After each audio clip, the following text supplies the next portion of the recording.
Hello everybody and welcome to the Marie Claire 2022 Hair Awards. This is our 6th ceremony in celebration of this incredible industry, and I have to say that the winners just get better and better every year. It's great to have more of you than ever involved this year, and I can't wait to announce the winners. So without further ado, I'm going to hand over to our amazing judges who we asked about the future of the British hair industry. Thank you.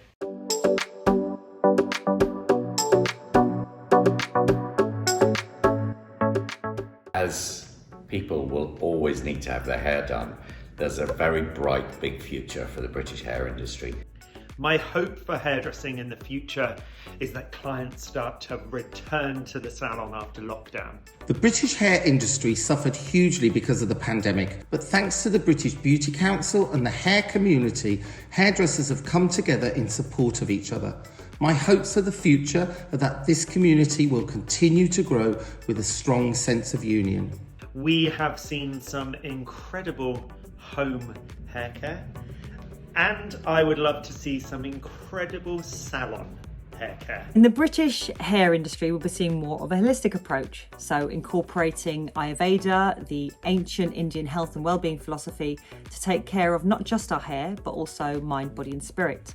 We're going to take this year on with a bang, because bangs are coming back for long, short, wavy, straight, curly hair. We're all going to want bangs this year. We believe dry hair cutting is going to be a feature in most hair salons. The reason for this is because so many natural hair care products are on the market, as well as some amazing heat styling tools. So we believe that hairdressers are going to focus more on individual haircuts and tailoring hairstyles for the customer. Joining the salon world with the session world, ultimately making better hair. I would love to see our salons full to the brim with clients wanting incredible cut, colour and styling. Hi everyone, we are so thrilled to have you join us today. I couldn't agree more with what some of the judges have just said. I know I had some pretty disastrous at-home hair moments, but I'm pleased to say that I recently went back to the salon to get my colour done and it was completely glorious. This year, the standard of entries into the awards was incredibly high, and it was an honour to judge such an impressive calibre of products. Now, Katie's right, the standard of entries, the quality, the science and the amount of brands steering towards sustainability is incredibly impressive this year. It's time to up the ante on your hair care. Now, we couldn't do this without our 27 brilliant judges, so before we reveal the winners, here are the pro tips we all need in our lives. Moisture, hydration and a little bit more moisture is key to healthy, strong, amazing hair. If you're on the beach or you're in the sun, wet your hair, add a deep conditioner, tie it back in a bun, go about your business. You'll be helping to protect your hair from the sun and doing a hair mask at the same time. Stop washing the life out of your hair. None of us need to shampoo our hair every day. Find a routine that works for you and stick to it. I recommend every 2 to 3 days so you get a really great balance in your shampooing and conditioning. Using a co-wash, I don't use shampoo.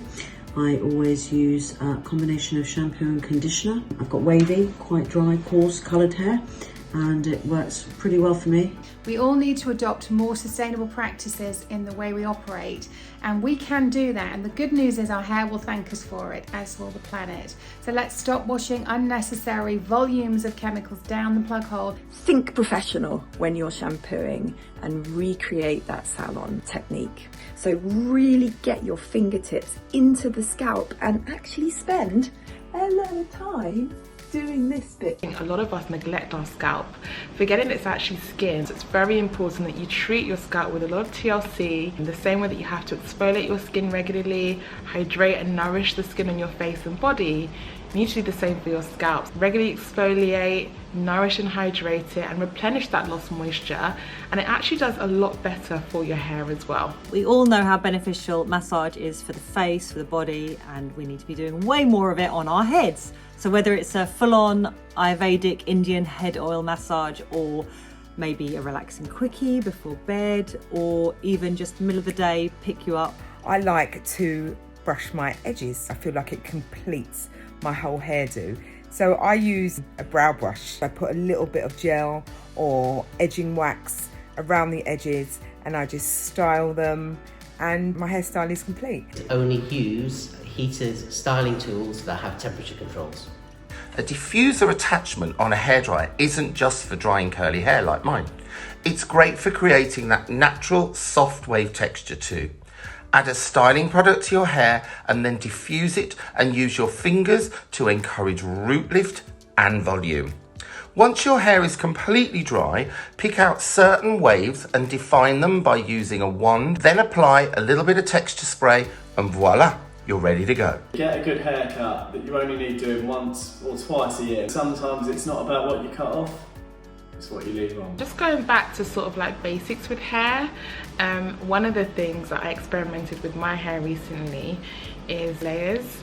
I feel like they really help to frame my face and just add a little bit more definition to my face. I wish everyone knew just how versatile their hair would be and how a little change can make a difference. You're changing the side of your parting, giving yourself a little volume on top, changing the size of your curling iron. Little things like that can make a huge difference to the way you look and feel. Give your hair the love, respect and care it deserves.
I believe that we are on the cusp of a revolution. We have an opportunity as the British hairdressing industry to show that we are leading the way in sustainability. I'm truly excited for the future for the British hair industry. I feel brands need to rethink the way they produce things and the way that they sell their products. It's happening bit by bit, but I think this needs to happen faster. I would like to think what's coming our way is an easier way for smaller brands to be sustainable. I'm delighted to be seeing a real move towards a greener salon environment. I'm working closely with Green Salon Collective to enhance the salon business and push forward the change for the hair industry. We absolutely should be teaching our salon guests not to wash their hair every day. I'm excited for the future space of battery power, not only across hair brands, but hair salons. How can we be more sustainable as a business and regenerative in the way that we operate? Like what's in store for the British hair industry is, again, inclusivity, diversity, which is really exciting. And what's really great is that I'm able to go to salons that are really able to kind of cater for my hair. The fact that I wear wigs, which I really love, but before it was always very difficult to find really cool places to go to. But now I feel really welcomed in a lot of places, which is really exciting. So it allows me to feel that I can experiment with my hair and not feel the usual challenges that, you know, have come in place, especially as a woman of colour. The vibe is changing. I think we're more interested in better products that are really good for our hair, but with less nasties in them. I think moving forward, consumers will demand this from us as an industry, and they'll want to know what you're doing. So if you are doing those things, I would shout them very loudly from the rooftops. We've always been known as the best in the world, and I think this is the best and most exciting moment that we've had for a really long time. So I think we should all come together as an industry and really lead the way for sustainability going forward.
I'm delighted to be chairing this panel today where I'll be discussing how to make our salon industry more sustainable.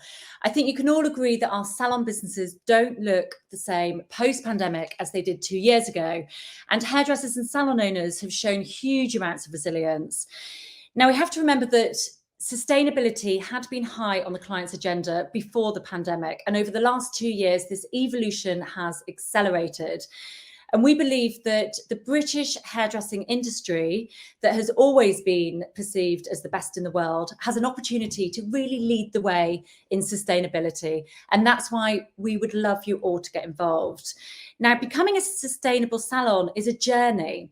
And this discussion today is about empowering you all to start somewhere, because we understand that it's key to future growth of salon and hairdressing businesses. And the ones that will thrive over the next few years will be those who are embracing this movement in the fight against climate change. Now, biodiversity loss and long-term clean water, which are two big elements of the industry, are the areas cited by scientists as potential threats to humanity. By taking one small step forward to change, we can make a real difference collectively. Now, first of all, I'd like to introduce to you my panel.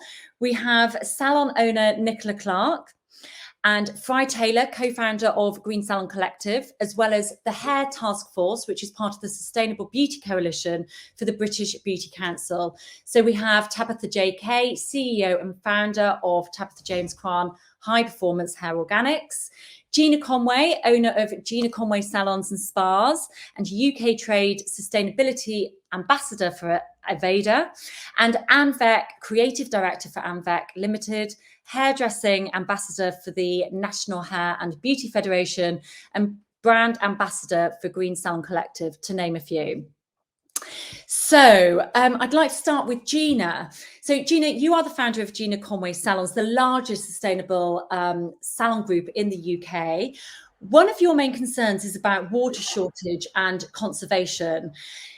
What is happening to our water supply? And can you talk a bit about the carbon footprint regarding our wastewater? Yes. Hi, everybody. Thanks for having us, Lisa.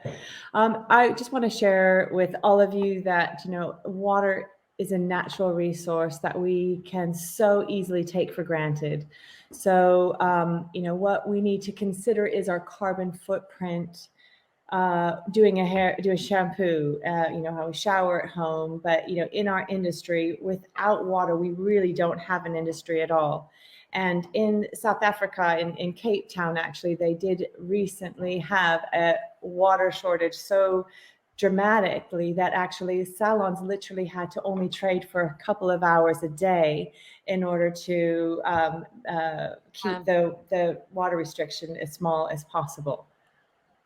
So on top of that, I worry that, because we are a large country and, we have droughts we've lived through, we're going into climate change, who knows what the future could bring. And we just need to really look after our current resources that we have and make sure that we're constantly, conserving water. And I just to talk about your carbon footprint of water, there is a carbon footprint to the water that we get because it's already been treated.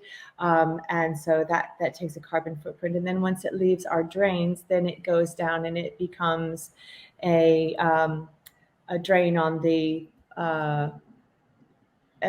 somebody has to treat that water as well. So that has a huge carbon footprint as well. So it's just thinking about the whole full circle of what we do. Yeah, brilliant. Thank you, Gina.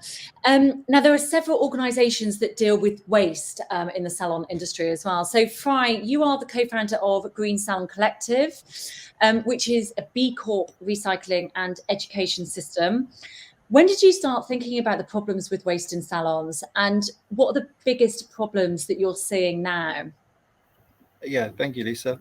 For me, it was being in the industry for such a long time. I was in a salon for 10 years myself. I then spent a further 10 years working for a large product manufacturer. So I got to see both sides of the waste issue. And during my time as an independent sustainability consultant, I was going to salons, I was seeing these issues and realizing that, in fact, there are solutions for many of these waste streams that we have. Just unfortunately, the infrastructure in the UK and Ireland particularly just doesn't allow for it. So that was really why Green Salon Collective came about. The big areas of concern for us are most certainly chemical waste, the metals, the aluminium foils and color tubes, and even hair. Like I was saying, you would never put a banana skin or an apple core into landfill. You would compost it to complete that life circle of food, and we should be thinking that way about hair as well. Across the UK and Europe, in the region of 75 million kilograms of hair ends up in landfill or incineration every year, and it's just not good enough. So we need to find circular economy solutions for all of those waste streams that I mentioned. Thanks, Fry. So Tabitha, you're an environmentalist, and you've been a pioneering organic hairdresser for 24 years now. So you're leading the way in cleaning up and demonstrating what is possible. Many salons, over 80%, I think, wouldn't have started their sustainability journey yet. We've just been through a pandemic. What advice would you give them at the moment? Oh, you're mute. Your mute's on. Sorry, that would help, wouldn't it? Thank you very much for having me. I think, as you said, I've been doing this for a long time. What I've learned in my journey is that, so many of the smaller things that we do make such a big difference. The one most important thing that we all have to recognize, and it's so poignant for us all having come out of the pandemic and the effects that we've all experienced on our businesses having to be closed for such a long time, the thing that makes us most sustainable, of course, is to be financially sustainable. So that is a really key part of how we operate going forward. So I'm really mindful of that on this journey. I think that it's important to understand that a lot of the things that we can do as salons will actually save us money. And so recognizing that changing towards being a more sustainable salon can reduce our water use, it can reduce our electricity use, it can reduce our electricity bills because we're simply using more economical equipment. If we're working slightly differently in the salon and we change the mindset of our team so that we're all having a better understanding, if this sort of agenda is in our salons and it's a conversation that we're all aware of, we all start to change the way we work in very simple ways that don't affect our creativity, don't affect our artistic license, but we get many more opportunities actually to really improve what we're doing. And we also we're in a really privileged position with our clients where we get to educate them too. So we can also transfer that on another level where we can give our clients lots of tips and ideas as well about how they can be more sustainable at home. Yeah, that's a really good idea. So Nicola, you're starting to think about sustainability now as well, and because it makes economic sense, it's kinder to the planet and our future generations. Are you quite overwhelmed by it? I'm sure there's a lot of other salon owners and hairdressers that do feel overwhelmed by this. Can you tell us what your hurdles are, first of all? Well, I suppose, like Tabitha said, we're in a pandemic and we've been closed the best part of 2 years, out of business for 8 months. So obviously we're just all trying to stay above and keep everyone in jobs and, basically get back on our feet. So I think it's hard not to turn on your TV and see what's happening in the world, whether you're in LA or India or here, what with floods, droughts, all those kind of things. So I think just as a human being, I just think we have to start making some changes. And I do think, like you say, Tabitha's been doing it for 24 years. Fry is got lots of experience, and I think just as an individual it's quite overwhelming. And also as well, we just seem to deal with costs. And so I think for a lot of people, I think a lot of salon owners, I think it's just how much is it going to cost to be sustainable. And so I think that's just the panic and the worry, and also being completely overwhelmed with lots of information and knowing what the right thing is to do. Yeah, thank you, Nicola. That was really useful, actually, because as I said, I'm sure there's a lot of salons in the same situation. So let's talk about the education now and the information and where people can go to get the resources that they need. And we've got some really brilliant action points that people can do easily and start right now. Gina, can you tell us why it makes economic sense in terms of even being keeping the client and holding on to clients, because it's the direction that they're traveling in, and in other ways with sort of electricity and water? Right. So as Tabitha said, you're using less energy because you've changed your lights to LEDs, and that's got a far smaller footprint than the old style, and so you're using less. Your costs are reducing there. You've been able to innovate the way that you use water, for instance, moving to just one shampoo per guest, and doing a really good shampoo. And we've created a way of shampooing hair using an eco shampoo concept, where we just put some shampoo in a bottle and hot water and shake it up, and it makes a lovely foam, and we put it on the dry hair and then shampoo. It gets wonderfully clean as well, only using one rinse. So being able to innovate through everything that you do. And one of the key things that we've all done is, before we purchase anything, we think about, do we need to purchase that? Can we just fix it? Can we renew it? Can we recycle it? Can we buy something that's upcycled? Really thinking about what our end of the life is of whatever it is that we're purchasing. So if it's a coffee machine is broken, well, in the old days, you'd just go out and buy £1,000 coffee machine, but nowadays that's super expensive, and we'd rather just renew it. So we'll pay £200, we'll get that new coffee, that coffee machine fixed, and we won't be putting that into landfill. So if you add all of these little things up, in the end, actually, these actions are actually saving us a lot of money as well. It's brilliant. Yeah, absolutely. So, Anne, you've just written a salon resource toolkit with your partner, Keith Mellon. Now, this is available on Instagram, and it's free. And it basically has loads of amazing actions that people can take to make salons more sustainable. Do you want to talk a little bit about that?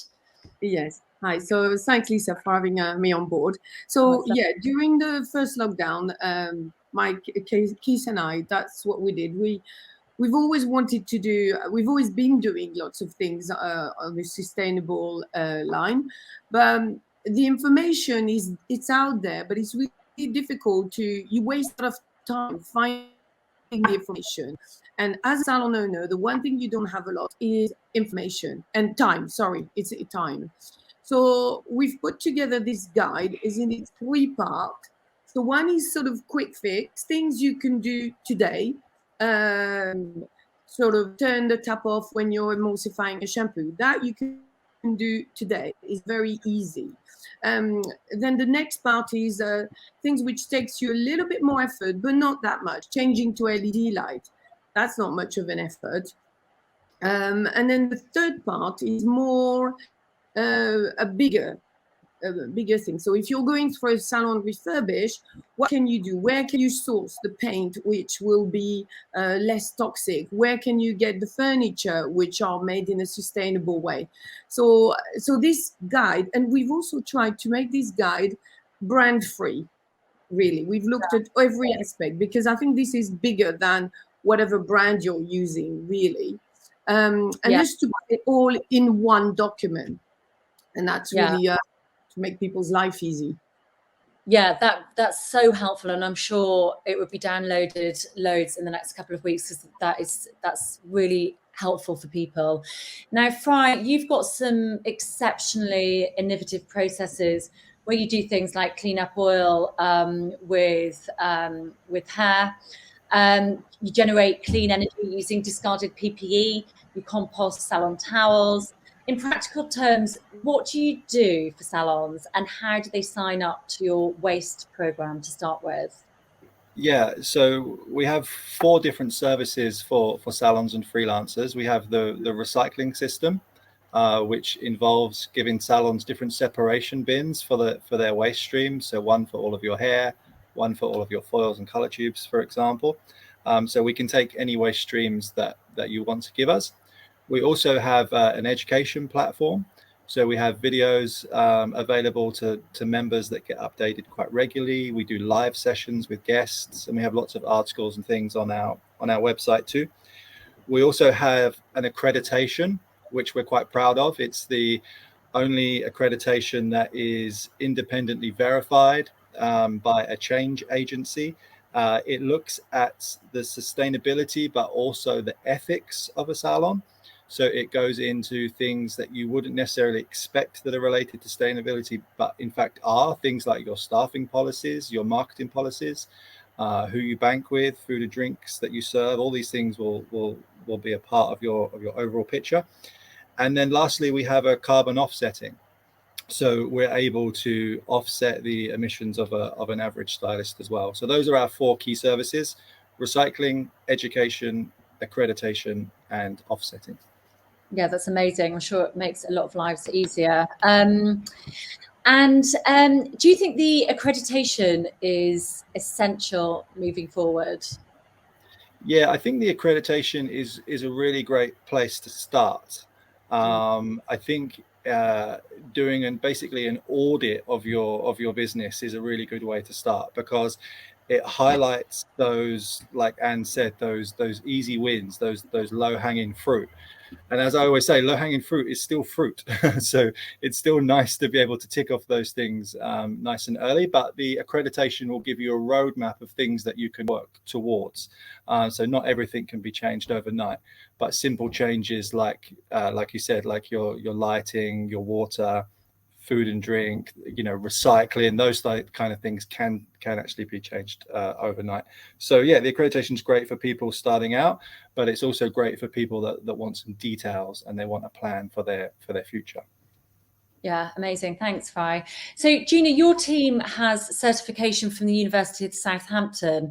What process did you have to go through for that? And am I right in thinking it's free? Yes. The Professor Bodden has created a sustainable stylist certification and sustainable salon certification.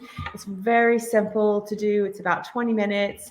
It's interactive, it's educational, and at the end of it, they'll just understand a lot more about how to save the resources, and talks about the plastics and using heat and all of the things that add up to a carbon footprint or reducing your carbon footprint. So everybody in my salon has to take this sustainable salon certification.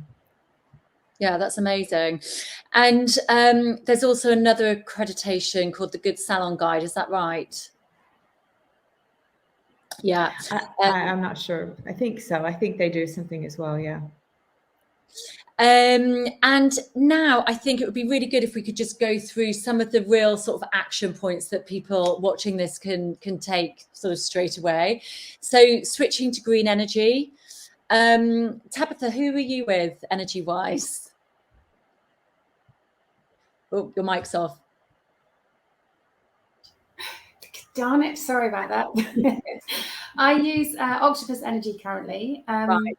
I'm also in talks with them because they're currently interested in talking to us as the hair task force for the Sustainable Beauty Coalition, because they want to support us in how we can help collectively as the industry, how we can actually move over to green energy. So that's part of the work that we're doing behind the scenes to really try and see, this whole idea that we're stronger together. This is not about, this is sort of external of brands. This is about the work that we can all do by all making small shifts, as an industry changing to green energy. Look at the difference that would make. There's a lot of us. Yeah, that's amazing. Yeah. But green energy is one area. shifting to things, thinking about, Fry referenced, the challenging things are foil use, foil and color tubes, things like that. So for color waste is also another challenge. So thinking about how we color, thinking about, how much product we're using, being really careful with our measurements. A lot of salons that are thinking this way are starting to put, having some kind of container in your mix area, so you can actually have the salon team see how much waste you're creating. It's often quite shocking, and that alone can be quite a stimulus for the team coming together to make that less, because what are you going to do with it next?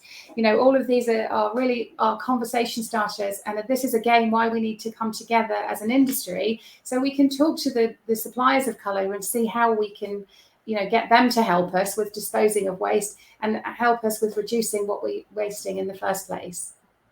Yeah, absolutely. And then another tip is to change to biodegradable, compostable towels, gowns and capes. Fry, do you know whether that is better, or does it depend on your salon? Yeah, I think it will depend on your circumstances, because if you can, for example, have the room to air dry your towels, that would have an impact versus tumble drying them. But there is certainly a case for them. We're actually doing some independent research at the moment that will look at all aspects of where the towels are from, how the materials were grown, were they ethically sourced in the first place, how far did they travel, and then we'll compare that to the current situation of washing and drying and all those other elements as well. Water, like Gina said as well. So there's a lot to delve into. You can follow along the journey on our blog, on our website, and we'll publish the results to everyone once we finish that as well. Yeah, that's brilliant. Thank you. Because Nicola, do you prefer to use towels, or have you been trialing compostable towels? We have before lockdown. We did have we went for some disposable towels, and it was quite a mixed reaction from clients and from staff. Some clients weren't happy because they felt like it caused more waste. The office felt like it was more expensive. So Fry, that would be an amazing observation from you guys to sort of give us more of an indication of whether it was more sustainable to use those or not. So that would be that. I think this is what is great about this situation, is that it's stuff that we wouldn't necessarily have. Like Anne says, we haven't got the time to go into all of these the backgrounds of where these things come from and how we use them. Little things that I've done in my salon, I mean minute things like what Fry said about, we stopped ordering bottled waters, plastic bottled waters. We've got glass bottled waters, things like that, just tiny things that without any sort of research is little things that we've done ourselves. Maybe not using disposable gloves, everybody having like 2 pairs of plastic gloves that they have to keep and look after themselves. I mean, we did what Tabitha said a long time ago. Yeah, we did and also as well disposable aprons, all that we want to stop. So we did do the box with the tints in it, and that was more of a financial thing rather than an environmental thing. So I think that would probably please a lot of salon owners, because like I said, it's the worry of, is it going to cost me a lot more money to be sustainable? But it's also, I think as long as you've got like maybe a younger member of the team that's like your sort of eco kind of warrior, it gets everybody involved, but I think it has to start from the top. You've got to be involved from that price point. And also as well, I think think of it of a way of saving money as a salon. Yeah, well, exactly. It makes economic sense, doesn't it? Yeah. And then there's also moving to more sustainable and ethical product suppliers. There's a lot of brands now that offer ethically and sustainably sourced products and packaging. in terms of packaging, there is still a debate about which materials are the most sustainable, though. So whether that's advanced plastics, reclaimed plastics, glass, or aluminium. And then, as we've said about the disposing of waste safely, and reducing single-use plastic, which we were just saying with regards to things like the plastic aprons and the gloves. So basically choosing products with no plastic packaging. I mean, you know, is that something that you could do, you could even think about doing moving forward? Anne, is that something that you would be able to think about doing? Yeah, I mean, it's really to demand from your supplier, making sure, like, for example, I ordered the loo paper from this company called who gives a crap, and it's all it's all wrapped up and no glue is involved in the whole process, and no, it's all in cardboard and so on. So it's to really do a bit of research, because the information is out there, and making sure you are partnering with suppliers who are also doing their bit to make sure their packaging and so on fit what you want to do. So, yeah. Absolutely. And what about card and paper in salons? Surely that could be phased out. Yeah, I mean, we are in a digital world today. And for example, we've stopped printing price lists ages, and now we have a PDF, so a QR code. When a client comes in, she wants to know how much we charge. We just tell her where you can download the PDF, and you know, we don't print anything, and we stopped that years ago. But if you do have to print, again, make sure you partner with a printer who will be ethical and making sure that their ink is biodegradable and so on, because they are out there as well. Yeah, absolutely. And then there's the sustainable cleaning as well of the salon. So does anybody have any favorite cleaning products? I do. There's an amazing range that's based in London called Tincture. You can buy subscriptions from them and get the products in really good prices. They're absolutely fantastic. I did a lot of research in this area, because there is, again, a lot of greenwashing, and some of the obvious brands are not always what you might think. So this brand is a home, you know, it's a British company based in London. They have beautiful packaging. It looks lovely in the salon. It is truly, truly natural, and they went to a lot of trouble. The founder, actually, her children were sick from the cleaning products that she was using, because she was an obsessive cleaner in her home, and realized that all three of her kids were sick because of the cleaning ingredients in different ways. So she went on this big journey, and these products are absolutely amazing. So I say they're all refillable. Her bottles, you can refill 1,000 times, and they've got colloidal silver in the plastic to enable them to be reused over and over and over again, so that they don't contain germs. It's all very clever stuff. Wow, that sounds amazing. Thank you for that. And then in terms of saving water as well, there are several shower heads now, aren't there? Like eco heads. Is that a shower head that you put on to sort of stop the water flowing so fast? It reduced the flow of water, because a normal flow is 15 litre per minute. And if you use an eco head, it's 3 litre per minute, which of course makes a big difference. So definitely. Yeah. But I just wanted to add to that also, it makes the water, it adds air in it. So you're not reducing your pressure, you're just reducing your water use. Yeah. Yeah, that's really interesting. And then, Gina, you, as you said, your team are certified, but we were also talking about, you know, it's really important to get your team involved and make a sustainability plan. And, you know, and then create these sort of quick wins. And it's really important that the team are interested in doing this at work, then that makes them interested in doing it at home. And then they're able to tell their friends and their family about it. And then everybody sort of discusses it a bit more, and it's more conversational and more of a normal thing to do. Yeah, definitely. So we encourage everybody to do their carbon footprint because I thought I was so sustainable and that I was doing all the right things. And then I thought, I'm really going to do this now. And I did my carbon footprint, so I knew where I was at, had a baseline. And I thought, whoa, I'm still so far from where I need to be.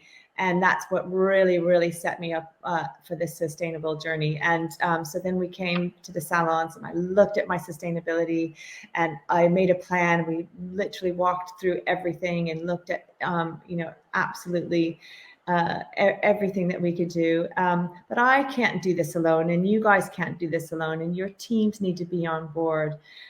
So I created my own pledge to the planet. And now all of my team also have their own pledge to the planet. It's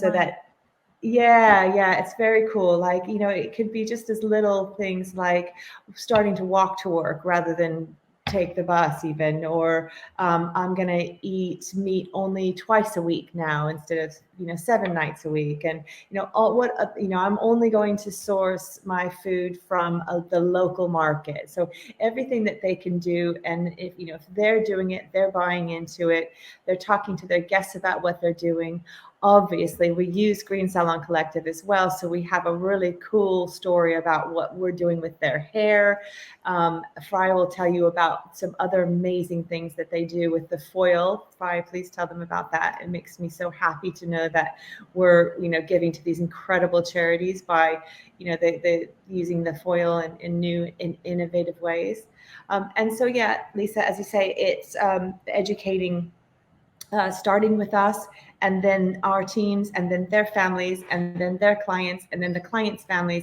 And then next thing you know, hopefully we've created this big wave of change. Yeah, that's so amazing, Gina. Freida, do you want to tell us about the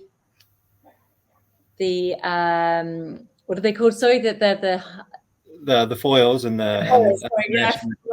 yeah. Well, like for us, we're all about finding circular economy solutions. The reason that we have lines and a circle in our logo is to represent that, because unfortunately our industry since day one has been linear. So we take from nature and then it goes into landfill, and foil is a good example of that, because if you're a hairdresser in the UK and Ireland watching this, up until 2020 when we launched, every piece of foil and color tube that you've ever used is in landfill or has been incinerated. And not only are we able to 100% recycle these materials, we actually can make money from it, because they're essentially commodities. Aluminium can be recycled forever. Paper is a commodity. Plastic is a commodity. And last year alone, we were able to, just from these commodities, to give over £7,000 to charities like Haircuts for the Homeless. We were able to essentially purchase over 2,000 meals for Food Cycle and fund rewilding projects. And all of these narratives that we have as Green Salon Collective members, they all get passed on to your guests, and that builds a really stronger story for you as a salon, because you're able to take this conversation of, if you're not a hairdresser, you've probably asked the hairdresser, what do you do with all of that hair? And it used to be a really annoying question for us hairdressers, because we would say, well, we just chuck it in the bin. And now there's literally 10 different ways that we recycle hair, and people almost wish they never asked because we can tell them all these different things that we do. So yeah, I think that answers your question about what we do with. Can you just tell us a couple of the things that you do with hair? Yeah, so things like gardening and composting have been sort of commonplace for a while, as has cleaning up like oil spills. But if you compare the amount of hair that we generate versus the amount of oil spills we have in the UK, that's not like a really sustainable solution. So we've been working on regenerative biomanufacturing, and we've been able to combine hair with the root structure of fungus, and we've created almost like a plasterboard type material, which has been really interesting. We've mixed hair with wool to create twine for gardening and hanging baskets. With another research partner, we've made rope and felt and architecture and art and dresses and all sorts of things. So there's no end of possibilities for hair. Obviously, if it's long, it will be wig, but everything else we have a use for as well. Even short boarding people like me can have their hair recycled. And can you just tell us why it's so good for compost as well? Yeah, so hair is incredibly rich in nitrogen. Yeah. I think up to about 16% of hair is nitrogen. Nitrogen, when in the soil, is a building block for the amino acids, which then become protein. So I would always say to people having their hair cut, actually take your haircut home with you and put it in your pot plants, and it will be like a supercharged fertilizer. Going back to Gina's thing on water, the hair in that plant will absorb any extra moisture, and then that will then feed back up into the plant as well. So yeah, we've actually already grown food from hair. There's a good chance that one of you out there is eating an apple that's been grown from our hair. Wow, that's brilliant. Thank you, Fry. So just to finish then, and Tabitha, I know that you've spoken about this already, but do you just want to explain again that hairdressers are in a powered position as they can advise customers how to also be sustainable at home, and that's obviously a massive part of the thing.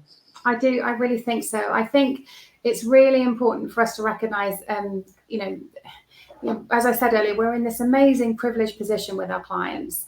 We get to have first-hand conversations. We know them. We have relationships with people. We are in such a great position to share great ideas. So we can start with their hair, and we can start by sharing that we're sustainable in the way that we're working. That obviously has a knock-on effect. When people change their hair care to a sustainable product, then they think, well, what else could I change in my personal care routine? Maybe I can look at my makeup. Maybe I can look at my body washes. Maybe I can look at what I clean within my home. All of this has a massive knock-on effect. And if we really are going to have an impact and save the planet, and actually, let me just rephrase that, because if we think about it, we're not really saving the planet, are we? And this is really about saving us so that we get to remain on this planet, for our children and our grandchildren. I think it's really important that we recognise we are in a very powerful position to come together and then to share that with the people that we love to look after every day. So, let's do this. Let's come together and show the world that we can really lead the way as the British hairdressing industry. Thanks so much, Tabitha. And thank you, everybody, for talking. It's been a really interesting conversation. Thank you so much, everybody, for joining us. If you have any questions, please send them over to myself or one of the panel, and we will do our best to get back to you. And yeah, thank you. Thank you, Lisa. Thank you, Lisa. Thank you. Thank you, everybody. Thank you, Nicola. Thank you, Nicola. Thank you.